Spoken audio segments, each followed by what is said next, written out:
She was dressed in yellow with a curved sultry bonnet and a white chassis that carried her weight upon it. When she'd ride the streets, every single dog on it would woof and howl a canine love sonnet. With her silvery tires, she'd slither down the streets. And despite other cars also plying in fleets, for her alone the dogs would perform poetic feats.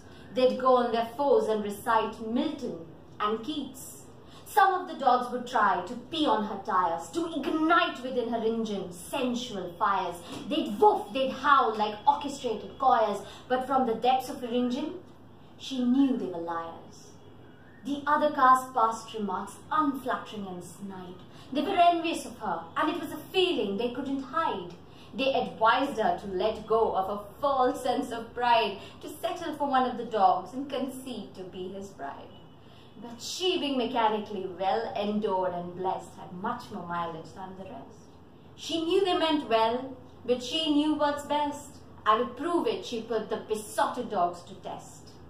So the next day, while on her daily drill, she waltzed down the road and the dogs chased her until she stood dead in her tracks, stood very still, threw open her doors and said, "Be your bride?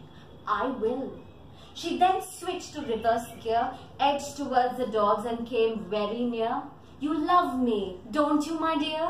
Come hither, pee on my tires and smell my rear." The dogs were stunned with this sudden change of mind. They sniffed her tires and then her behind. Unsatisfied, they growled and their teeth began to grind. They left her there and chased after the next car they could find. Switching on her headlights, she brightened in face. She turned to her peers and said to them with grace, "My dear friends, what you just saw is not exceptional and not a curious case, because it's a well-known fact that dogs only enjoy the chase.